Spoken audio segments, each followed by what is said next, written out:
ప్రియమైన దేవుని వారులారా, ఈరోజు ఒక మంచి విషయాన్ని మీకు పంచుకోవాలని అనుకుంటున్నాను.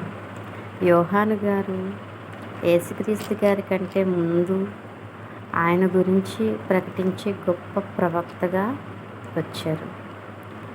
ఆ పరలోక రాజ్యం ఉన్నదని, దానికోసం వెళ్ళాలంటే మనము బాప్తిస్మం తీసుకోవాలని ఆ ప్రదేశంలో ఉన్న వారందరినీ కూడా ఎంకరేజ్ చేస్తూ వాళ్ళకి బాప్తిస్మం ఇస్తూ వారిని యేసుక్రీస్తు నామంలోనికి నడిపారు. అంత విశ్వాసం ఉన్న వ్యక్తి చిన్నప్పటి నుంచి కూడా ఎలాంటి పాపము చేయకుండా, ఎలాంటి అపరిశుద్ధమైనది తినకుండా బ్రతికిన వ్యక్తి ఒక చిన్ని విషయం వలన పరలోక రాజ్యంలో అల్పుని కంటే తక్కువనిగా అయిపోయాడు.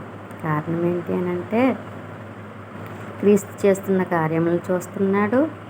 అన్నీ తను ప్రత్యక్షంగా చూస్తున్నప్పటికీ ఏమడిగాడు అని అంటే, రాబోవాడవు నీవేనా, మేము మరి ఒకరి కొరకు కనిపెట్టవలెనా అని చిన్న సందేహం వ్యక్తం చేశాడు.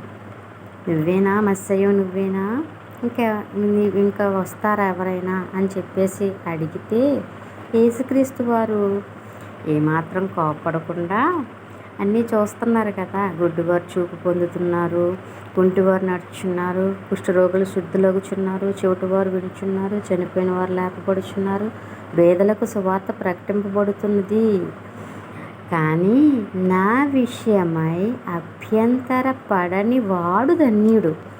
ఇక్కడ అభ్యంతరం అంటే చిన్న సందేహం పడ్డాడు యోహాను గారు.